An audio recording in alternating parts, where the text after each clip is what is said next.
Hi student, ठोस अवस्था के लेक्चर नंबर 12 में आप सभी का स्वागत है। आज हम पढ़ेंगे इम्परफेक्शन इन सॉलिड या डिफेक्ट इन सॉलिड, अर्थात जो भी हमारे ठोस क्रिस्टल होते हैं उनमें दोष कैसे उत्पन्न होता है या फिर उनमें अपूर्णता कैसे होती है। अब यहाँ पे दोष या अपूर्णता का अर्थ है कि क्रिस्टल में जो एटम होते हैं या फिर उसके आयन होते हैं या फिर जिसको हम लैटिस पॉइंट या जालक बिंदु भी कहते हैं, इनका जो क्रम होता है वो जैसा होना चाहिए, अर्थात रेगुलर जो उनका क्रम रहता है वैसा ना हो करके इरेगुलर हो जाए, अर्थात उनकी व्यवस्था थोड़ा सा गड़बड़ हो जाए। कहने का अर्थ है कि इस तरीके से मान लो हमारा जो एटम है किसी भी सॉलिड में ऐसा पड़ा रहता है। अब यही थोड़ा सा ऊपर नीचे इधर आगे पीछे, अर्थात इस जगह पे आने वाला चीज़ इधर आगे ऊपर हो जाए या फिर नीचे हो जाए, अर्थात अपनी जगह से हट जाए, परमानेंट उस क्रिस्टल से गायब हो जाए या बाहर हो जाए, तो इस टाइप की जो घटनाएं होती हैं इसको कहा जाता है दोष या अपूर्णता। तो उम्मीद है कंसेप्ट आपने समझ लिया होगा कि किसी क्रिस्टल के परमाणु अणु आयन के नियमित क्रम में भिन्नता या विचलन, विचलन को डेविएशन कहते हैं।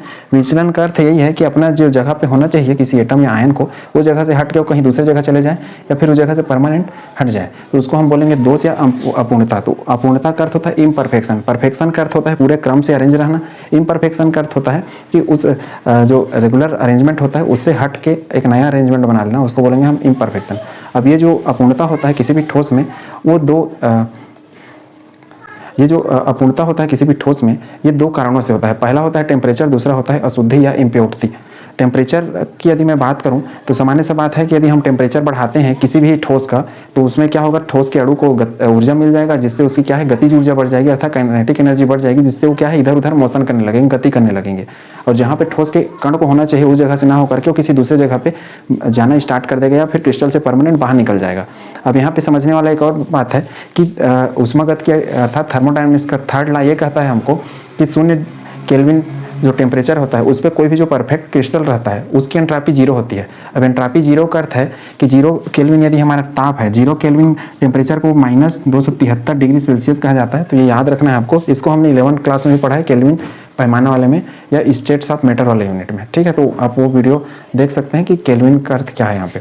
तो 0 केल्विन ताप अर्थात 273 डिग्री सेल्सियस पे कोई भी जो परफेक्ट क्रिस्टल रहता है, परफेक्ट क्रिस्टल, उसका जो एंट्रॉपी होता है वो जीरो होता है। कहने का अर्थ है कि इस टाइप से जो क्रिस्टल अरेंजमेंट रहेगा और इनके बीच में अव्यवस्था किसी भी प्रकार का नहीं होगा, तो इस टाइप की जो चीज़ें रहेंगी इसको मैं एंट्रॉपी जीरो बोलूँगा। अब एंट्रॉपी की यदि मैं बात करूँ तो एंट्रॉपी कहा जाता है अव्यवस्था या डिसऑर्डरनेस का मेजरमेंट, अर्थात रेंडमनेस या डिसऑर्डरनेस को ही एंट्रॉपी कहा जाता है किसी भी मैटर या किसी भी पदार्थ का। अब जैसे ठोस की बात करूँ तो ठोस की एंट्रॉपी सबसे कम, क्योंकि उसके जो मॉलिक्यूल होते हैं वो पास होते हैं, अच्छा अट्रैक्शन फोर्स अर्थात मजबूत बल से जुड़े होने के कारण। उसी प्रकार गैस की यदि मैं बात करूं तो गैस के जो अणु होते हैं बहुत दूर दूर होते हैं, क्योंकि उसमें वांडर वाल फोर्स पाया जाता है जो कि बहुत कमजोर बल माना जाता है, बहुत कमजोर फोर्स माना जाता है, वीक फोर्स। तो उस जो गैस होते हैं, गैस में एंट्रॉपी सबसे अधिक होती है क्योंकि उसके अणु बहुत दूर दूर होते हैं। तो उम्मीद है एंट्रॉपी आपने समझ लिया होगा। तो जो परफेक्ट क्रिस्टल होता है वो 0 केल्विन ताप पर उसकी एंट्रॉपी जीरो होती है, अर्थात 0 केल्विन ताप पर जो क्रिस्टल है वास्तव में क्रिस्टल है होता है जैसा उसको वास्तव में होना चाहिए। अब मैं ताप को बढ़ाना स्टार्ट कर दूँ, अर्थात 0 केल्विन ताप से, अर्थात 1 केल्विन, 2 केल्विन, 3 केल्विन इधर बढ़ाते जाऊँ, अर्थात -273 डिग्री सेल्सियस से अधिक करते जाऊँ। तो अधिक करने से क्या होगा, टेम्परेचर बढ़ाने से जो क्रिस्टल रहता है, क्रिस्टल में दोष उत्पन्न हो जाता है, अर्थात दोष की संख्या बढ़ते जाती है, इम्परफेक्शन की संख्या बढ़ती जाती है। अब इसका अर्थ ये है कि मैं यदि इसको गर्मी देते जाऊं तो इसके कण क्या है आगे पीछे इधर उधर मोशन करने स्टार्ट करेंगे और जैसा इनको होना चाहिए वैसा ना हो करके कहीं ना कहीं इधर दूर दूर होना स्टार्ट कर देंगे और आगे पीछे कोई यहाँ बीच में, अर्थात जिसको हम लैटिस या इंटरस्टिशियल साइट्स बोलते थे या फिर अंतराकाशीय रिक्ति कहते थे, जो हमने रिक्ति वाले या वाइट्स वाले सेक्शन में पढ़ा हुआ है वही चीज़। तो इस टाइप से कहीं भी ये आके अरेंजमेंट हो जाएंगे। तो यही पहला कारण टेम्परेचर जिससे दोष उत्पन्न होता है। दूसरा अपना कारण यदि समझें तो वो है अशुद्धि अर्थात इम्प्योरिटी। अब अशुद्धि की मैं यदि बात करूँ तो जब क्रिस्टलीकरण अर्थात क्रिस्टलाइजेशन प्रक्रिया होता है, क्रिस्टलाइजेशन किसको कहते हैं, क्रिस्टलाइजेशन अर्थात दो अलग अलग हम पदार्थ लें और दोनों को मिला के यदि हम कोई एक नया क्रिस्टल बनाना स्टार्ट करेंगे उस पदार्थ का, और कौन से पदार्थ का, आयनिक यौगिकों का, क्योंकि उन्हीं का ही मुख्य रूप से क्रिस्टल बनाया जाता है। तो आयनिक यौगिक को जब हम आपस में लेकर क्रिस्टल बनाए तो उसका भी एक प्रोसेस होता है जो कि बहुत स्लो प्रोसेस होता है, जिसमें 5 से 6 घंटा और उससे भी ज़्यादा घंटा लग जाता है क्रिस्टल बनाने में। तो उस प्रक्रिया को यदि हम बहुत फास्ट कर दें, अर्थात 1 से 2 मिनट में कर दें या 5 से 10 मिनट में, तो उसमें क्या होता है, जो उसके मटेरियल होते हैं अर्थात एटम होते हैं या फिर मॉलिक्यूल होते हैं, उनको जैसे इस तरीके से रेगुलर क्रम से जमना चाहिए उस तरीके से न जम करके, अर्थात न सेट हो करके वो अव्यवस्थित रूप से सेट हो जाते हैं, जिसके कारण भी उसमें दोष उत्पन्न हो जाता है या फिर अपूर्णता उत्पन्न हो जाती है। तो उम्मीद है दोनों कॉन्सेप्ट आपने समझ लिया हो। कहने का अर्थ है कुल मिलाकर 0 केल्विन ताप से जब भी अधिक ताप होगा, कोई भी क्रिस्टल के जो भी एटम है, मॉलिक्यूल है, अपने जगह से हटेंगे और दूसरे जगह पे जाके बैठ जाएंगे। दूसरा अशुद्धि, अशुद्धि अर्थात कोई भी क्रिस्टल हो उसमें यदि मिलावट हो गया किसी दूसरे क्रिस्टल के, या फिर जो हमारे काम का नहीं है, कोई भी यौगिक उसका यदि मिलावट हो गया तो उसके कारण भी क्या होगा, जो क्रिस्टल रहेगा वो हमारा दोषयुक्त अर्थात डिफेक्ट वाला क्रिस्टल बनेगा। तो उम्मीद है दोनों कॉन्सेप्ट आपने समझ लिया होगा कि डिफेक्ट किसको कहेंगे, अर्थात इम्परफेक्शन या फिर अपूर्णता या फिर दोष। ये सारे टर्म का अर्थ क्या है क्लियर आपने समझ लिया होगा। इसको नोट करिए दोनों पॉइंट को, जो कि कारण थे कि अपूर्णता या दोष किसी क्रिस्टल में क्यों उत्पन्न होते हैं। इसके बाद हम पढ़ते हैं कि हम कितने तरीके से जो अपूर्णता होता है किसी भी क्रिस्टल में, या फिर डिफेक्ट होता है या फिर इम्परफेक्शन होता है, इसको हम क्लासीफाई कर सकते हैं। इसको नोट करिए। अब हम पढ़ रहे हैं दोष के प्रकार अर्थात डिफेक्ट के प्रकार। अब हम पढ़ रहे हैं दोष के प्रकार या डिफेक्ट के प्रकार। अब यदि हम क्लासीफाई करें तो जो दोष होता है अर्थात डिफेक्ट होता है कि इसमें जो सॉलिड होते हैं उसमें वो दो टाइप से होते हैं। एक होता है पॉइंट डिफेक्ट जिसको बिंदु दोष कहते हैं, दूसरा होता है रेखीय अर्थात लाइन डिफेक्ट। रेखीय दोष में होता क्या है कि यदि हमारा इस तरीके से ये हमारा यदि सॉलिड है ऐसे क्रम से, और ये सॉलिड के वास्तव में क्या है एटम है, इस तरीके से अरेंज है, चूंकि ये क्रम से अरेंज रहते हैं तो इस लाइन डिफेक्ट में क्या होता है, इस टाइप से जो अरेंजमेंट है कोई एक क्रम गायब हो जाता है, अर्थात पूरा एक लाइन हट जाए, अर्थात पूरा एटम का एक पूरा लाइन हट जाए, तब उस प्रकार का जो डिफेक्ट है उसको रेखीय दोष या लाइन डिफेक्ट कहेंगे। रेखीय दोष क्यों कह रहे हैं, क्योंकि पूरा लाइन हट रहा है इस तरीके से, जैसे ये पूरा मान लो लाइन हट गया तो इस टाइप का जो दोष है या डिफेक्ट है उसको बोलेंगे रेखीय दोष। ये अपने सिलेबस का हिस्सा नहीं है इसलिए हम इसको आगे नहीं पढ़ेंगे, हम पॉइंट डिफेक्ट को पढ़ेंगे जिसको बिंदु दोष कहते हैं। अब बिंदु का अर्थ है कि ये यदि मैं मान लो अपना यूनिट सेल बना रहा हूँ किसी भी क्रिस्टल के लिए, तो इसमें ये जो छोटे छोटे पॉइंट रहते थे इनको हम लैटिस बिंदु बोलते थे इस तरीके से, और इसी को लैटिस पॉइंट बोलते थे। तो इन्हीं का अर्थात ये वास्तव में क्या है, ये एटम है इस तरीके से चार, और ये इस तरीके से फिर चार। तो ये जो परमाणु हैं इनके अपने ये जो एटम या परमाणु है इनका अपनी जगह से हट जाना या फिर दूसरे जगह चले जाना, इस टाइप का जो दोष उत्पन्न होता है वो बिंदु दोष। अर्थात इसमें से कोई एक एटम हट जाएगा, जैसे उसमें पूरा लाइन हट जाता था वैसे नहीं रहेगा। जैसे मान लो यहाँ का एक एटम हट गया तो इस टाइप का कोई दोष है, तो उस टाइप का जो दोष रह गया, त्रुटि रह गया, इम्परफेक्शन रह गया, फिर डिफेक्ट रहेगा, उसको हम बोलेंगे बिंदु दोष। अर्थात जो लैटिस पॉइंट है या जालक बिंदु है उसका हट जाना, या फिर वास्तव में बोल सकते हैं एटम का या फिर आयन का हट जाना। अब जो बिंदु दोष है वो दो टाइप, और जो बिंदु दोष है अर्थात और जो पॉइंट डिफेक्ट है वो तीन प्रकार के होते हैं। एक होता है स्टोकियोमेट्रिक, दूसरा है नॉन स्टोकियोमेट्रिक और तीसरा होता है इम्प्योरिटी डिफेक्ट। अब जो बिंदु दोष होता है हमारा वो तीन प्रकार से उसको हम क्लासीफाई कर सकते हैं। पहला होता है स्टोकियोमेट्रिक डिफेक्ट, दूसरा होता है नॉन स्टोकियोमेट्रिक डिफेक्ट और तीसरा होता है इम्प्योरिटी। इम्प्योरिटी अर्थात अशुद्धि दोष, और इसको हम डिटेल नेक्स्ट वीडियो में पढ़ेंगे। इसके अंतर्गत पी और एन टाइप का क्या आएगा, अर्धचालक, इसको हम पढ़ेंगे किसमें, इम्प्योरिटी डिफेक्ट अर्थात अशुद्धता दोष में। जो नॉन स्टोकियोमेट्रिक है उसके भी ये दो टाइप हैं, एक होता है धातु आधिक्य दोष जिसको मेटल एक्सेस डिफेक्ट कहते हैं, दूसरा है धातु न्यूनता जिसको मेटल डिफिशियंसी डिफेक्ट। अर्थात इसमें जो कैटायन रहेगा उसका क्या रहेगा, कमी रहेगा, और इसमें कैटायन का क्या रहेगा, हमेशा अधिकतर रहेगा। धातु आधिक्य अर्थात कैटायन अर्थात धन आयन, और धन आयन क्यों बोल रहे हैं, क्योंकि कोई भी जो एटम आसानी से इलेक्ट्रॉन छोड़ दे या ताक दे और वो धन आयन बना ले तब हम उसको बोलते हैं धातु अर्थात मेटल। इसलिए धातु आधिक्य दोष अर्थात इसमें कैटायन अधिक रहेगा, और कैटायन को हिंदी में कहा जाता है धन आयन। ठीक, तो मेटल एक्सेस जो डिफेक्ट है वो दो टाइप के होते हैं, एक एनायनिक वैकेंसी डिफेक्ट, दूसरा extra cation defect. Anionic vacancy defect में इसमें क्या होगा, जो भी अपना क्रिस्टल बनाते रहेंगे तो उसमें कोई जो ऋण आयन रहेगा वो हट जाएगा और वो जगह खाली बन जाएगा। वो खाली जगह को हम बोलेंगे होल, अर्थात गड्ढा या फिर बोल सकते हैं होल या फिर छेद बोल सकते हैं, छिद्र। तो एन आयन खाली वाला बन जाएगा, और एक्स्ट्रा कैटायन में ये रहेगा कि कहीं भी कोई खाली जगह नहीं रहेगा, बल्कि जो बीच का हिस्सा रहता है जिसको इंटरस्टिशियल साइड से अंतराकाशी रिक्ति बोलते हैं। जैसे मैं मान लो इस तरीके से एटम को बनाया अलग अलग जोड़ के, तो इनके बीच में ये जो खाली जगह है इस टाइप की खाली जगह पे इसमें कैटायन फिट हो जाते हैं, अर्थात धन आयन एक्स्ट्रा आ जाते हैं, इसलिए इसको हम बोल रहे हैं एक्स्ट्रा कैटायन। इनको सबको हम डिटेल पढ़ेंगे, फिलहाल इनका क्लासिफिकेशन आपको नोट करना है इस तरीके से ताकि आपको याद करने में सरलता रहे। इसमें इससे न्यूमेरिकल क्वेश्चन आते हैं, ये बहुत इंपॉर्टेंट है। न्यूमेरिकल क्वेश्चन भी हम करेंगे इसमें कैसे पूछे जाते हैं, और ये सब भी इंपॉर्टेंट है, लेकिन न्यूमेरिकल क्वेश्चन के हिसाब से ये बहुत ज़्यादा इंपॉर्टेंट है, उससे न्यूमेरिकल क्वेश्चन आते हैं। नॉन स्टोकियोमेट्रिक डिफेक्ट को हिंदी में अरस समीकरण मिति दोष कहते हैं। इसकी खासियत ये है कि नॉन स्टोकियोमेट्रिक में जो कैटायन है अर्थात जो धन आयन है और ऋणायन, इनकी संख्या कभी भी, ऋणायन अर्थात एनायन जिसको बोलते हैं, इनकी संख्या कभी बराबर नहीं होती है।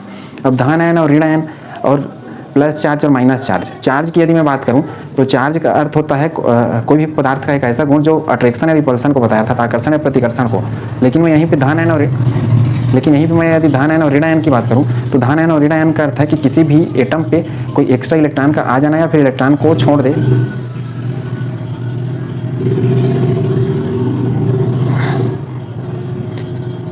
लेकिन मैं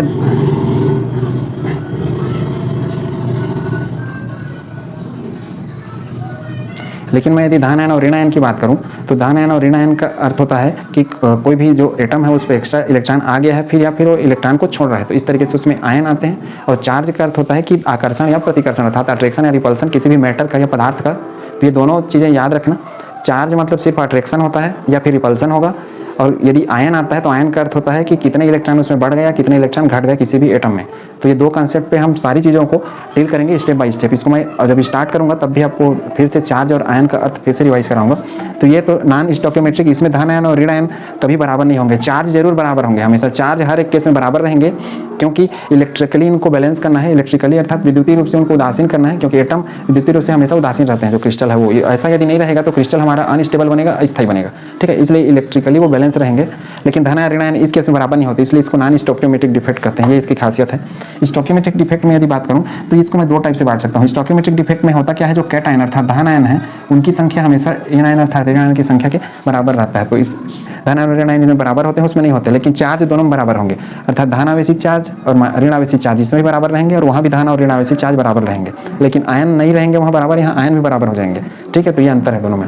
अब देखिए स्टोकियोमेट्रिक डिफेक्ट को हम दो टाइप से बांट सकते हैं, एक होता है नॉन आयनिक क्रिस्टल, दूसरा आयनिक क्रिस्टल। नॉन आयनिक का अर्थ होता है अनायनिक, यहीं पे आपको डिफरेंस करना है इसमें शॉर्टकी फ्रैंकेल और इनमें, क्योंकि ये दोनों और ये दोनों एक जैसे लगते हैं, लेकिन इसमें सिर्फ कंपाउंड का अंतर है। शॉर्टकी और फ्रैंकेल सिर्फ आयनिक कंपाउंड में अर्थात जो धन आयन और ऋण आयन बना ले उसमें उनके द्वारा दिया जाता है, लेकिन नॉन स्टोकियोमेट्रिक में यदि दूसरे की बात करूँ नॉन आयनिक क्रिस्टल, तो यदि स्टोकियोमेट्रिक डिफेक्ट में नॉन आयनिक क्रिस्टल अर्थात अनायनिक क्रिस्टल की बात करूं तो इसमें दो टाइप के फिर से डिफेक्ट बनते हैं, वैकेंसी डिफेक्ट और इंटरस्टिशियल डिफेक्ट। वैकेंसी डिफेक्ट का अर्थ होता है कि कहीं पे खाली जगह बन जाएगा, अर्थात अरेंजमेंट रहेगा इस तरीके से रेगुलर, जैसे हमारा एटम इस तरीके से आते जा रहा है, मान लो एक जगह अचानक से खाली हो गया इस तरीके से, फिर ऐसा आते रहा कंटिन्यू, अर्थात कोई भी एक जगह खाली हो जाए तो इस तरीके को हम बोलेंगे रिक्तता, परमानेंट को खाली हो जाए अर्थात वैकेंसी डिफेक्ट, ठीक। इंटरस्टिशियल डिफेक्ट का अर्थ होता है इस तरीके से यदि हम एटम को अरेंज करते जाएं ऐसे और अरेंज करते जाएं, इसमें होगा क्या कि इसमें से कोई एक एटम, मान लो मैं इस जगह को कर दिया, ये इनके बीच में कहीं पे आ जाएगा। इंटरस्टिशियल अर्थात अंतराकाशीय रिक्ति अर्थात बीच का जो खाली जगह है उनमें, जरूरी नहीं है यहीं पे आए, यहाँ भी आ सकता है, तो इनको हम डील करेंगे डिटेल में। तो यही दोनों केस इसमें भी होता है, शॉर्टकी में भी ऐसा होता है, लेकिन अंतर क्या है दोनों का, सिर्फ ये आयनिक में होता है और ये अनायनिक में, अर्थात ये धन आयन ऋण आयन नहीं बनाते उस टाइप की चीज़ों में होता है, और ये धन आयन ऋण आयन बनाते हैं उसमें। शॉर्टकी में धन आयन और ऋण आयन बराबर मात्रा में निकलते हैं, फ्रैंकेल में कोई भी नहीं निकलता, सब क्रिस्टल में पड़े रहते हैं। तो उम्मीद है क्लासिफिकेशन आपने थोड़ा बहुत समझ लिया होगा, अंडरस्टैंड कर लिया होगा, इसको नोट करिए, फिर इनको हम बारी बारी से डील करते हैं। यहाँ से स्टार्ट करेंगे हम लोग वैकेंसी डिफेक्ट से इंटरस्टिशियल, ऐसा पूरे ये सब के सब इंपॉर्टेंट है एग्जाम के पॉइंट ऑफ व्यू से। जो बोर्ड 12th के एग्जाम के परीक्षाएं दिलाते हैं वो बच्चों के लिए शॉर्टकी डिफेक्ट और फ्रैंकेल डिफेक्ट इंपॉर्टेंट है, और साथ में ये एनायनिक, इसी में हम लोग पढ़ेंगे एफ सेंटर एनायनिक वाले में, तो ये वाला इंपॉर्टेंट, ये तीन बहुत ज़्यादा इंपॉर्टेंट है बोर्ड एग्जाम के पॉइंट ऑफ व्यू से, और कंपटीशन जो एग्जाम दिलाने वाले हैं, फिर नीट जेई का तैयारी कर रहे हैं वो बच्चों के लिए ये सभी इंपॉर्टेंट है, क्योंकि कुछ ना कुछ क्वेश्चन किए जाते हैं यहाँ से। और न्यूमेरिकल के लिए वो जो बहुत ज़्यादा इंपॉर्टेंट है धातु न्यूनता दोष, जिसको मेटल डिफिशियंसी डिफेक्ट कर रहे हैं। धातु न्यूनता का अर्थ है कि वहाँ जो मेटल रहेगा अर्थात धन आयन रहेगा उसकी कमी हो जाएगी वहाँ पे, और यहाँ पे धन आयन की हमेशा अधिकता रहेगी, इसलिए इसको अधिक के बोल रहे हैं, उसको न्यूनता, न्यून मतलब कम होता है। इसको नोट करिए, फिर इनको हम बारी बारी से डील करते हैं। अब हम पढ़ रहे हैं स्टोकियोमेट्रिक डिफेक्ट के अलग अलग प्रकार को डिटेल से। देखिए सबसे पहले स्टोकियोमेट्रिक डिफेक्ट जो कि किसका, बिंदु दोष का प्रकार था पॉइंट डिफेक्ट का। बिंदु दोष का अर्थ है कि कोई भी जो क्रिस्टल होता है उस क्रिस्टल से एटम का निकल जाना या दूसरे जगह चले जाना या फिर अपने जगह से हट जाना, उसको हम बोलेंगे पॉइंट डिफेक्ट या बिंदु दोष। इसके पहले हमने लाइन डिफेक्ट भी पढ़ा था जो कि अपने सिलेबस में नहीं है। लाइन डिफेक्ट का अर्थ है कि पूरा एक लाइन अर्थात जिसमें ढेर सारे एटम लगे होते हैं उनको हट जाना, लेकिन यहाँ पॉइंट डिफेक्ट में क्या होगा, कोई भी जो हमारा यूनिट सेल रहेगा या क्रिस्टल रहेगा, जिस मान लो इस तरीके से हम क्रिस्टल का निर्माण कर रहे हैं, तो इसमें से पूरे लाइन नहीं हटेंगे, इसमें से एक परमाणु, दो परमाणु अर्थात एक से अधिक परमाणु हट सकते हैं, एक भी परमाणु हट सकता है, पूरा लाइन एक साथ नहीं हटेगा। जैसे मान लो मैं यहाँ से हटा दिया या फिर एक और ऐसा एटम हटा दिया, तो इस तरीके का जो डिफेक्ट है उसको हम बोल रहे हैं, अर्थात दोष जो है उसको हम बोल रहे हैं पॉइंट डिफेक्ट या बिंदु दोष। अब ये बिंदु दोष में पहला हम प्रकार पढ़ रहे हैं स्टोकियोमेट्रिक डिफेक्ट, जिसको रस समीकरण मिति दोष बोलते हैं, कहा जाता है। इसको इंट्रिंसिक या थर्मोडायनेमिक्स डिफेक्ट भी कहते हैं। इंट्रिंसिक या थर्मोडायनेमिक्स डिफेक्ट जो स्टोकियोमेट्रिक डिफेक्ट होता है उसको इसलिए कहते हैं क्योंकि ये जो दोष उत्पन्न होता है ये हम किसी क्रिस्टल को जब हीट करते हैं या गर्मी देते हैं 0 केल्विन से अधिक, जो कि हमने कारण में पढ़ा हुआ था कि दोष क्यों उत्पन्न होते हैं, तो वही इस पर मुख्य रूप से अप्लाई होता है स्टोकियोमेट्रिक डिफेक्ट में, कि इस डिफेक्ट की जो आंतरिक स्थिति है अर्थात अंदर का जो क्रिस्टल का स्ट्रक्चर है वो बदल जाता है परमाणुओं के अलग अलग जगह शिफ्टिंग के कारण या परमानेंट गायब होने के कारण, तो इस कारण इसको इंट्रिंसिक डिफेक्ट भी कहते हैं या फिर थर्मोडायनेमिक्स डिफेक्ट भी कहते हैं। थर्मोडायनेमिक्स इसलिए क्योंकि इसको हीट करते हैं, गर्म करते हैं, तब इसमें ये दोष उत्पन्न होता है। और पहले ही बताया कि क्रिस्टल में जो दोष उत्पन्न होते हैं, डिफेक्ट उत्पन्न होते हैं, उससे फायदा होता है ना कि घाटा होता है। घाटा बहुत कम होता है, फायदा अधिक होता है, क्योंकि क्रिस्टल में उसके कारण अलग अलग गुण उत्पन्न हो जाते हैं जो कि मनुष्य के लिए लाभदायक होते हैं। ठीक है, अब स्टोकियोमेट्रिक में ये तो इसको थर्मोडायनामिक्स डिफेक्ट या जिसको ऊष्मागतिकी दोष भी कह सकते हैं हिंदी में, ये क्यों कहते हैं इसका कारण आपने समझ लिया होगा। और स्टोकियोमेट्रिक डिफेक्ट का मुख्य जो गुण है वो ये होता है कि इसमें जो धन आयन है, धन आयन और ऋण आयन, इनकी संख्या हमेशा बराबर होती है। कहने का अर्थ है कि जो केट आयन रहेगा और एन आयन, जिसको ऋण आयन भी कहते हैं, इनकी संख्या बराबर रहेगी। जैसे मान लो धन आयन किसी क्रिस्टल में 90 है तो एन आयन की संख्या भी 90 हो जाएगी, अर्थात घट के भी बढ़ के भी। यदि 100 है इसमें तो ये भी 100 हो जाएगी, अर्थात यदि धन आयन निकल जाता है क्रिस्टल से तो ऋण आयन भी निकल जाएगा, ऐसा है। अब इसके हम पहले प्रकार पे चलते हैं, नॉन आयनिक। अब इसमें धन आयन या ऋण आयन नहीं रहेगा, ये याद रखेंगे, ठीक है, क्योंकि हमने इसका 2 सेक्शन पढ़ा है। एक तो आयनिक, जो कि मैं थोड़ा देर पहले आपको टेबल फॉर्म बता रहा था, जिसमें साटकी और फ्रेंकेल त्रुटि, वहाँ पे धन आयन और ऋण आयन का जरूरत पड़ेगा, इसमें नहीं पड़ेगा, क्योंकि ये आयनिक नहीं है, ये इनमें आयनिक बॉन्ड या आयन के फॉर्म में नहीं होते हैं। नॉन आयनिक क्रिस्टल में सबसे पहले वैकेंसी डिफेक्ट, जिसको रिक्तता दोष कहते हैं। अब जैसे कि नाम से पता है कि जो भी हमारा क्रिस्टल रहेगा उसमें कोई जगह खाली हो जाएगा। अब कैसे खाली होगा, जैसे देखिए ये हमारा क्या है, एटम है अलग अलग। अब यहाँ पे मैं कण या कण जिसको पार्टिकल भी कहते हैं, एटम आयन इसलिए नहीं लिखा हूँ, कण और परमाणु सिर्फ लिखा हूँ क्योंकि ये आयन फॉर्म में नहीं है, ये नॉन आयनिक है। तो नॉन आयनिक और आयनिक वाले जो दोष हैं उसमें आपको अंतर करना आना चाहिए। वैकेंसी डिफेक्ट और जो साटकी डिफेक्ट रहता है, साटकी त्रुटि, वो दोनों एक जैसे लगते हैं लेकिन दोनों एक जैसे नहीं है। ये नॉन आयनिक क्रिस्टल के द्वारा उत्पन्न होता है और वो आयनिक क्रिस्टल के द्वारा, तो ये दोनों में अंतर है मुख्य रूप से, ये याद रखना है आपको, मल्टीपल चॉइस वाले वस्तुनिष्ठ प्रश्न में काम आएगा। अब वैकेंसी डिफेक्ट का अर्थ है कि यदि हमारा कोई क्रिस्टल है पूरा जो कि क्या है, अनायनिक अर्थात नॉन आयनिक, जिसमें बंध नहीं है, आयनिक बंध, जिसमें धन आयन ऋण आयन भी नहीं है, इसको हम नॉन आयनिक बोलते हैं। तो इसमें जो हमारे एटम है या पार्टिकल है, इसका किसी का पूरा बाहर हट जाना, अर्थात इस पूरा क्रिस्टल से हट जाना। जैसे मैं मान लो इसको हटा दिया तो इस टाइप को जो डिफेक्ट रहेगा उसको मैं बोलूँगा रिक्तता दोष या फिर वैकेंसी डिफेक्ट। अब ये हट गया तो इसकी जगह क्या रहेगा, इसकी जगह खाली रहेगा। अब ये जो खाली रहेगा इसी को मैं बोलूँगा वैकेंसी। ये जो है इसको क्या बोल रहा हूँ मैं, वैकेंसी। अब ये खाली अर्थात ये क्या बन गया, वो जगह पूरा ब्लैंक हो गया, अर्थात इसको मैं और क्या बोल सकता हूँ, फिजिक्स की भाषा में इसको मैं बोल सकता हूँ होल। अब इसकी वजह से क्या होगा, इनका शिफ्टिंग होगा, ठीक है, ठीक। तो इसको हम बोल सकते हैं वैकेंसी, एक प्रकार से क्या बन गया, होल बन गया। तो उम्मीद है कॉन्सेप्ट आपने समझ लिया होगा कि वैकेंसी डिफेक्ट किसको कहते हैं। अब यदि हम दूसरे प्रकार की बात करें, कौन सा, नॉन आयनिक का दूसरा प्रकार। आप जो टेबल बनाया था, अर्थात जो सारणी बनाया हुआ था कैसे क्लासीफाई करेंगे, उसको जरूर रिमेंबर रखें, तो इसलिए आपको सब सारे स्टेप समझ में आने लगेंगे। इंटरस्टिशियल डिफेक्ट या अंतराकाशी दोष। अंतराकाशी किसको कहते हैं, ये यदि क्रिस्टल है तो इनके बीच के जो खाली, जिसको हम रिक्ति नाम से पढ़ते थे पहले, वाइट्स नाम से, जिसमें चतुष्फल की टेट्राहेड्रल, ऑक्टाहेड्रल, घनी रिक्ति, इस टाइप से अलग अलग रिक्ति पढ़ते थे, उन्हीं को हम यहाँ अंतराकाशी स्थान या इंटरस्टिशियल स्पेस ये बोल रहे हैं। अभी अंतराकाशी रिक्ति में होगा क्या कि यदि हमारा कोई क्रिस्टल है जिसमें ये सब अलग अलग पार्टिकल है या कण है, इसमें भी आयन इसलिए नहीं लिखा गया है क्योंकि ये नॉन आयनिक है, ठीक है। और इसके बाद जब हम आयनिक वाला पढ़ेंगे, साटकी और फ्रेंकेल त्रुटि या दोष, उसमें हम आयन शब्द भी प्रयोग करेंगे, ठीक। तो ये ज़्यादा इंपॉर्टेंट नहीं है, लेकिन दोनों में अंतर आपको याद रखना है। ये जो इंटरस्टिशियल डिफेक्ट है ये फ्रेंकेल त्रुटि की तरह होता है, लेकिन फ्रेंकेल नहीं है, फ्रेंकेल आयनिक में दिखता है, ये अनायनिक में, तो ये याद रखना है आपको। अब इसमें क्या है, किसी कण या परमाणु का क्रिस्टल में ही अंतराकाशी स्थान पर चले जाना। अंतराकाशी स्थान अर्थात ये जो खाली जगह है इनमें, अर्थात इसी के अंदर रहेगा। इसमें क्या होगा, ये बाहर चला जाएगा, बाहर जाने से क्या होगा, ये जगह बाहर चला गया तो इससे क्या होगा, घनत्व कम हो जाएगा। घनत्व कम कैसे होगा, देखिए घनत्व बराबर क्या होता है, घनत्व बराबर होता है द्रव्यमान बटा आयतन। अब देखिए ये चला गया, ये बाहर निकल गया तो इसका कुछ वजन रहा होगा, तो वजन क्या हो गया, कम हो गया होगा। तो द्रव्यमान कम हो गया तो इसका रिलेशन घनत्व से देखिए कैसा है, सीधा है, ये कम तो ये भी कम, इसलिए घनत्व क्या हो गया, कम हो गया। तो उम्मीद है ये चीज़ आपने समझ लिया होगा, इसमें घनत्व कम होगा, क्योंकि इसके बाहर निकलने से द्रव्यमान भी क्या हो गया, कम हो गया, घट गया। और आयतन के साथ ऐसा संबंध है, घनत्व कम करता है, आयतन अधिक, अर्थात ये खाली हो गया तो इनका और खाली जगह की संख्या क्या हो गया, बढ़ गया, ये है इसका। अब क्रिस्टल में ही अंतराकाशी स्थान पर चले जाते हैं। अब अंतराकाशी स्थान पर चले जाते हैं का अर्थ है कि मान लो मेरा कोई भी, ये जैसे हमारा एक क्रिस्टल है, जैसे ये हमारा एक एटम था और ये एटम हट के किसी दूसरे जगह चला गया, तो यहाँ पे क्या बन जाएगा, इस जगह पे बन जाएगा खाली, इस अर्थात ये जगह पूरा हो जाएगा खाली, और यहाँ से हट के किसी भी अंतराकाशी, अर्थात इसके बीच में यहाँ भी कहीं भी जा सकता है। जैसे मैं इसको यहाँ पे ले आया, इसको रेड कलर से दिखा रहा हूँ, तो इसको हम बोल रहे हैं अंतराकाशी रिक्ति। उम्मीद है कॉन्सेप्ट आपने समझ लिया होगा। इससे क्या होगा, घनत्व पे, इससे घनत्व पे कोई फर्क नहीं पड़ेगा। क्यों, क्योंकि ये जो हमारा यहाँ पे था ये वाला, ये इसी क्रिस्टल के अंदर ही पड़ा है, ना कि बाहर निकला है। अंदर ही पड़ा है तो इस सूत्र के हिसाब से देखिए घनत्व बराबर द्रव्यमान बटा आयतन। अब द्रव्यमान तो उतना ही है, क्यों, क्योंकि ये यहाँ से सिर्फ इनके जगह बीच में जाके बैठ गया है, ये इसका खुद का जगह बस खाली है, बाकी अपने से छोटे इन खाली जगहों पर बैठ गया जाके। तो इससे क्या होगा, द्रव्यमान में कोई अंतर नहीं, तो घनत्व भी क्या होगा, कोई परिवर्तित नहीं होगा, अर्थात घनत्व में कोई अंतर नहीं। अंतर नहीं। उम्मीद है कंसेप्ट आपने समझ लिया होगा। क्यों कोई अंतर नहीं बोल रहे हैं, क्योंकि बाहर से यदि आता तब घनत्व बढ़ जाता, अब चूंकि इसी के अंदर है इसलिए घनत्व में कोई अंतर जाता है। इन खाली जगहों को इन्हीं को हम बोल रहे हैं अंतराकाशी रिक्ति, अंतराकाशी रिक्ति। तो उम्मीद है कंसेप्ट आपने समझ लिया होगा। इसको नोट करिए। फिर हम जो दूसरा प्रकार है स्टोइकोमेट्रिक डिफेक्ट का, जिसको आयनिक क्रिस्टल में करते हैं, साटकी और फ्रेंकेल त्रुटि, उसको पढ़ते हैं। ठीक, नोट करिए पहले।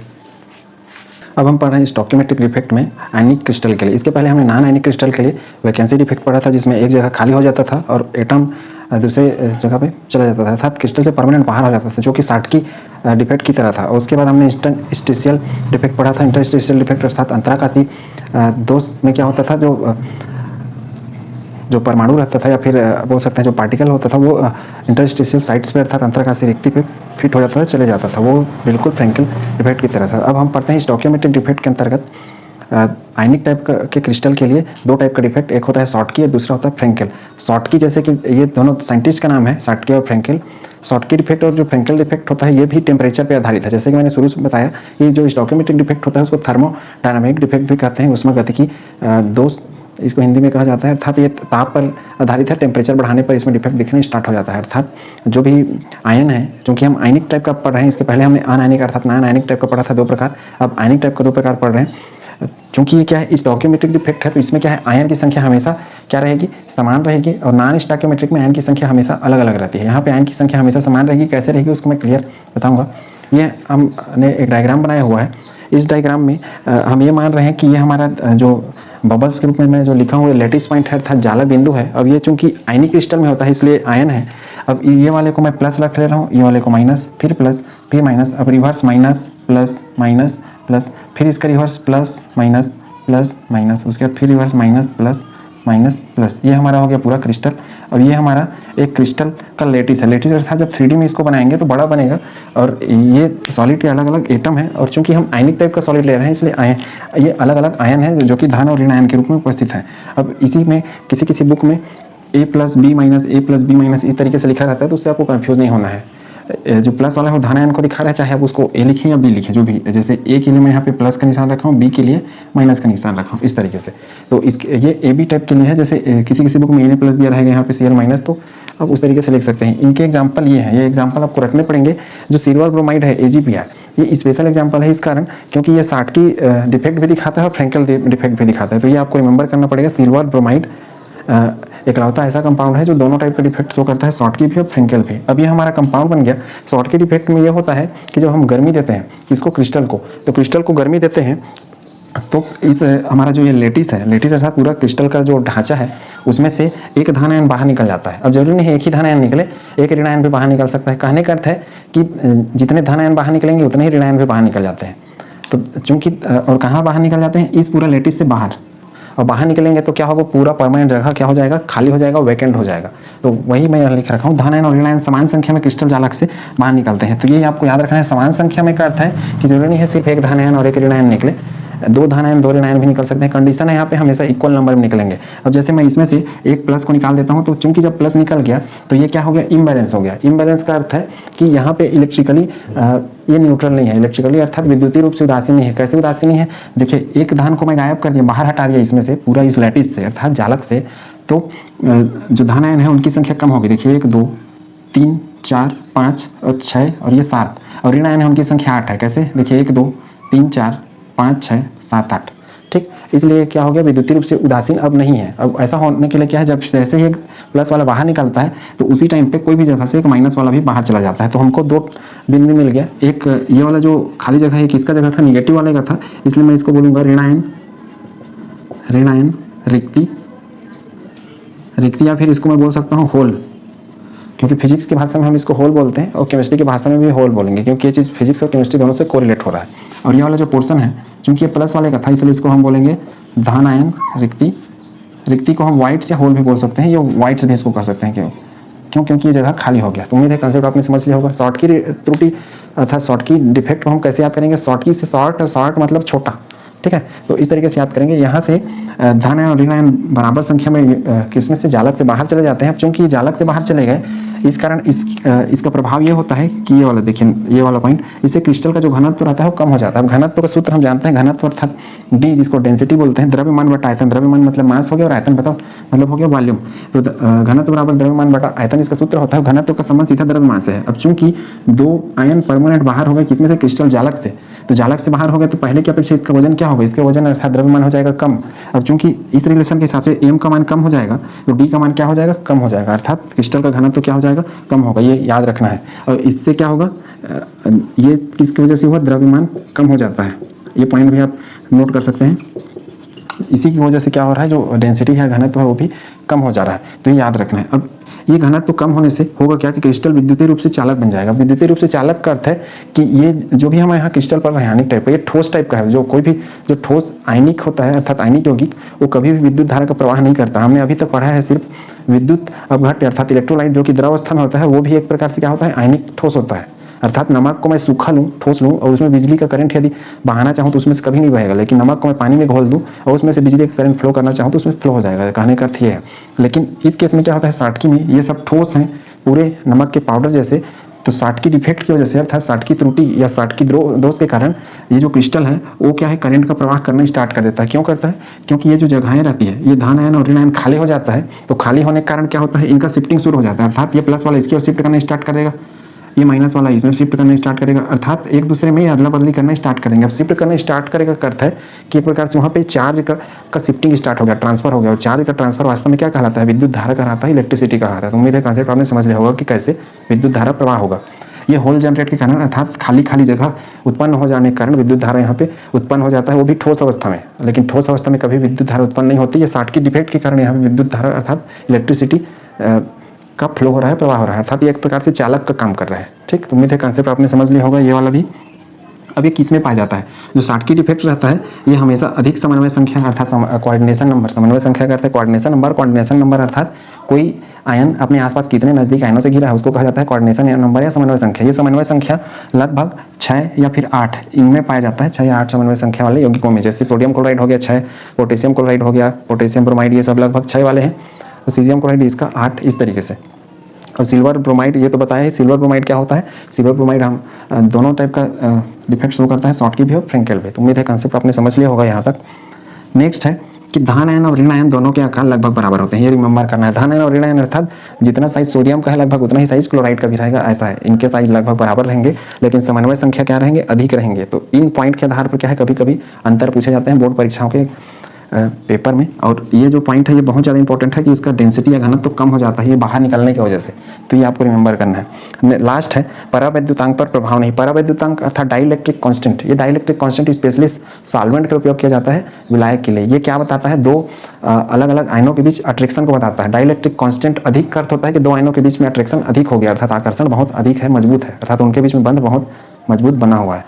ठीक, तो उम्मीद है कॉन्सेप्ट आपने समझ लिया होगा। और इस दोष, चूंकि मैं बताया कि इस दोष में धन आयन और ऋण आयन की संख्या हमेशा बराबर रहती है। जैसे कि देखो ये जब शुरुआत में था तो जो धन आयन थे, ठीक, धन आयन कितने थे, 2, यहाँ भी एक धन आयन था, 3, 4, 5, 6, 7, 8। शुरुआत में धन आयन 8 थे और इधर जो ऋण आयन थे ये भी क्या थे, 8 थे। लेकिन जैसे ही एक धन आयन बाहर निकला और एक ऋण आयन बाहर निकल गया तो धन आयन कितना हो गया, 7, और ऋण आयन भी क्या हो गया बाद में 7, इनको छोड़ने के बाद। ठीक, अर्थात स्टोइकियोमेट्रिक डिफेक्ट का खासियत रहता है कि उनमें जो आयन रहते हैं उनकी संख्या हमेशा बराबर रहती है। जैसे शुरुआत में 8 थे तो भी बराबर, अभी में त्रुटि उत्पन्न हो गई तो भी बराबर। ठीक, अब ये मैं सिर्फ इस लैटिस के लिए लिया हूँ, जरूरी नहीं है आप ये 4-4 पॉइंट ले, 5 या 6 लंबे और भी ढेर सारे पॉइंट ले सकते हैं। और ये आप अपनी सुविधा अनुसार अलग अलग डायग्राम भी आप बना सकते हैं। शर्त ये है कि प्लस माइनस आपको दिखता रहे, तब उसमें आपको इस पर समझ में आएगा कहाँ पे कैसे होल बने हैं। जैसे यहाँ पे इस जो ये ऋण आयन अर्थात माइनस वाला चार्ज बाहर चला गया और यहाँ पे धन आयन अर्थात धन आयन बाहर निकल गया, जिसको कैटायन बोलते हैं, जिसको एन आयन, इनकी वजह से यहाँ पे होल जनरेट हो गया। तो उम्मीद है कॉन्सेप्ट आपने समझ लिया होगा। अब देखिए ये तो शॉर्टकी था, इसी के ठीक उल्टे में वो फ्रेंकेल होता है जस्ट, अर्थात शॉर्टकी आप याद कर लिए तो फ्रेंकेल भी आपको याद हो जाएगा। ठीक, अब ये इंपॉर्टेंट है, पेपर में हमेशा पूछे जाते हैं। फ्रेंकेल त्रुटि या फ्रेंकेल दोष या फ्रेंकेल डिफेक्ट इसमें होता है डिसलोकेशन। डिसलोकेशन अर्थात जो हमारा ये आयन रहता है, ये आयन अपना जगह छोड़ के किसी दूसरे जगह पे चला जाता है। ये डिसलोकेशन वाला नहीं है, परमानेंट बाहर निकल जाता है क्रिस्टल से। देखिए क्रिस्टल जालक से बाहर निकल जाते हैं, अर्थात इस लैटिस से पूरा बाहर। लेकिन इसमें क्या होता है, इसमें होता है डिसलोकेशन। डिसलोकेशन अर्थात इसका जगह बदल जाता है। अब इसको सेम इसी तरीके से बना रहा हूँ, ये प्लस हो गया, minus plus minus minus plus minus plus, फिर plus minus plus minus minus plus minus plus. इस तरीके से हमारा ये क्रिस्टल लैटिस या क्रिस्टल जालक बन गया फ्रैंकेल डिफेक्ट के लिए। अब इसमें क्या होता है, चूंकि हमने क्या पढ़ा है, रेडियस रेशियो एक सेक्शन हमने पढ़ा है सॉलिड स्टेट में। यदि आपने पुराना वीडियो देखा होगा तो जरूर ये सारी चीज़ें पढ़ी होंगी। मैंने पूरा इस यूनिट में बेसिक चीज़ें अच्छे से बताई है और साथ में न्यूमेरिकल कराए हैं। यदि आप कंपटीशन एग्जाम का तैयारी करते हैं तो आप जरूर देखें वो वीडियो, यदि आपने नहीं देखा है तो उसमें मैंने बताया था कि धन आयन जो रहते हैं जनरली उनके साइज हम छोटा मानते हैं, क्योंकि धन आयन इलेक्ट्रॉन निकलने की वजह से होता है, निकलने की वजह से अट्रैक्शन बढ़ जाता है न्यूक्लियस का, जिस अर्थात नाभिक का, जिस कारण साइज क्या होता है, डिक्रीज होता है, छोटा होता है। लेकिन हाँ, जरूरी नहीं है ऐसा हर बार हो, क्योंकि कैल्शियम फ्लोराइड के केस में ठीक इसका उल्टा होता था। ठीक है, तो हम वो चीज़ रिमेंबर नहीं करेंगे। यहाँ पे हम ये मानेंगे धन आयन हमेशा छोटा होता है। ठीक, तो धन आयन इसमें क्या होगा, फ्रैंकेल डिफेक्ट में जो धन आयन अर्थात ऐसा आयन जिसका साइज छोटा हो, तो इस तरीके से लिख सकते हैं सबसे छोटा आयन या फिर एटम या फिर धन आयन कहाँ चला जाएगा, अपना जगह छोड़ के। ये जो खाली खाली जगह है इसको वाइट्स कहते हैं, वाइट्स अर्थात रिक्ति या फिर अंतराकाशी रिक्ति। अंतराकाशी रिक्ति इसलिए बोल रहे हैं क्योंकि अलग अलग ये जो आयन है इनके बीच में खाली जगह है, इसलिए इसको अंतराकाशी रिक्ति बोलते हैं, जिसको इंटरस्टिशियल साइड्स भी कहा जाता है इंग्लिश में, या इंटरस्टिशियल वाइट्स भी कहते हैं, क्योंकि रिक्ति का अर्थ वाइट्स होता है। ठीक है, तो वहाँ चला जाएगा, इसलिए हम इसको बोलते हैं डिसलोकेशन ऑफ आयन, अर्थात इसमें आयन का डिसलोकेशन होता है, जगह उसका बदल जाता है। अब देखिए इसमें धन आयन, कोई भी धन आयन ले सकते हैं। जैसे मैं मान लो यहाँ से धन आयन ले लिया, तो इस जगह से ये धन आयन कहाँ चला जाएगा, किसी भी जगह पे। जैसे यहाँ से मैं हटाया तो इस जगह पे भी आ सकता है, यहाँ भी, कहीं भी, यहाँ ये आसपास को छोड़ के। अब जैसे मान लो यहाँ पे मैं डाल दिया इस जगह पे, तो यहाँ का जो धन आयन था ये कहाँ चला गया, यहाँ पे। ठीक है, अब चूंकि यहाँ का धन आयन इस खाली जगह पे चला गया तो यहाँ पे क्या बन गया, यहाँ पे बन गया रिक्ति अर्थात वाइट्स बन गया। इसको मैं बोलूंगा धन आयन की रिक्ति, अर्थात जो पॉजिटिव चार्ज था या आयन था वो क्या है, यहाँ से अपनी जगह छोड़ के यहाँ पहुँच गया। और यहाँ पे क्या लिखूंगा मैं, धन आयन अंतराकाशी रिक्ति में, अर्थात इंटरस्टिशियल वाइट्स में क्या है, धन आयन पहुंच गया। ये जितने भी खाली जगह इनको रिक्ति बोल रहे हैं, जरूरी नहीं है यहीं पे रखें, आप कहीं भी जगह को छोड़ के रख सकते हैं, इधर भी ऐसे किसी भी जगह पे। तो इससे क्या होता है, इसमें क्या होता था, दोनों बाहर चले जाते थे किसको, लैटिस को छोड़ के। यहाँ पे लैटिस को नहीं छोड़ रहा है, अपनी जगह छोड़ के इसी के अंदर ही पड़ा है। तो इसमें जब छोड़ देता था तो इसमें होता था घनत्व अर्थात डेंसिटी कम। लेकिन यहाँ पे क्या होगा, क्योंकि ये लैटिस की यहीं पे पड़ा है, इसी लैटिस में बाहर नहीं गया है, इस वजह से क्या होगा, यहाँ पे घनत्व में कोई अंतर नहीं होगा, अर्थात जितना वजन पहले था उतना वजन बाद में भी रहेगा। घनत्व अर्थात डेंसिटी अर्थात द्रव्यमान बटा आयतन, एक निश्चित आयतन में कितना वेट है या कितना वजन है ये।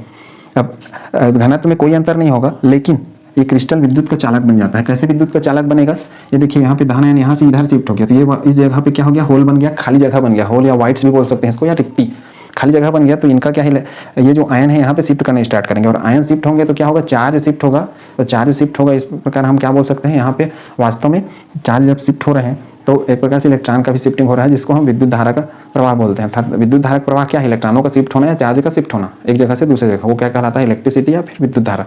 तो वही क्रिस्टल का चालक बन जाता है। और ये किसमें पाया जाता है, कम समन्वय संख्या वाले यौगिकों में, अर्थात जिनकी समन्वय संख्या 4 है, 3 है, 2 है, इस टाइप से, अर्थात कोऑर्डिनेशन नंबर जिनके 4, 2 है, इस टाइप के यौगिकों में ये पाया जाता है। साथ में धन आयन और ऋण आयन के कारण बहुत ज़्यादा अंतर, अर्थात धन आयन का साइज एकदम छोटा हो जाए, ऋण आयन का साइज बहुत बड़ा रहे, इस टाइप का अंतर तो उसमें पाया जाता है। तो ये आपको याद रखना है। यहाँ पे दोनों के साइज लगभग बराबर होते थे देखिए, और यहाँ पे दोनों के साइज में बहुत अंतर, एक बहुत बड़ा है और एक बहुत छोटा, इस तरीके से।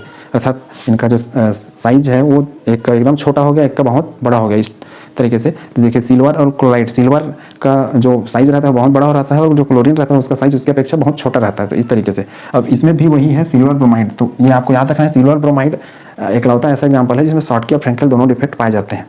यहाँ पे दोनों की संख्या समान रहती है, अर्थात दोनों समान संख्या में बाहर जाते हैं, यहाँ पे कोई बाहर नहीं जा रहा है। यहाँ पे धन आयन अपनी जगह छोड़ रहा है, तो ये रिमेंबर करना है, धन आयन अपनी जगह छोड़ता है, डेंसिटी नहीं बदलता क्योंकि इसी में पड़ा रहता है, चालक बन जाता है क्रिस्टल ये, क्योंकि यहाँ पे वाइट्स बन जाते हैं। लेकिन जो फ्रैंकेल दोष दिखाने वाले हैं ये इसकी अपेक्षा कम चालक रहेगा। क्यों, क्योंकि यहाँ पे 2 होल बने हैं, यहाँ पे 1 होल बना है, ठीक है। और इसकी बात करूँ तो ये ज़्यादा अनस्टेबल बनेगा। अनस्टेबल क्यों, क्योंकि ये क्रिस्टल में 2 जगह खाली हो गया, इसलिए क्या है, इसका जो ढांचा बनेगा वो थोड़ा सा अस्थायी बनेगा, और यहाँ पर क्रिस्टल में सिर्फ एक जगह खाली है, इसलिए उसकी अपेक्षा ज़्यादा स्थायी रहेगा, अर्थात स्टेबल रहेगा। ठीक। और यदि परावैद्युतांक की बात करूं तो यहाँ पे परावैद्युतांक का था डाइलेक्ट्रिक कांस्टेंट का मान बढ़ जाता है, यहाँ पे उस पर कोई प्रभाव नहीं पड़ता था। डाइलेक्ट्रिक कांस्टेंट होता है दो आयनों के बीच अट्रैक्शन को बताता है, दो आयनों के बीच जितना ज़्यादा अट्रैक्शन अर्थात आकर्षण होता है उतना अधिक परावैद्युतांक का मान बढ़ जाता है।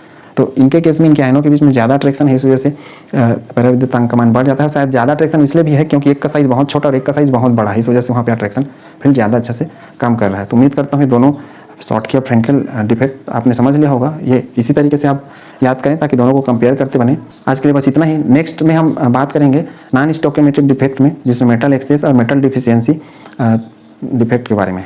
Thank you.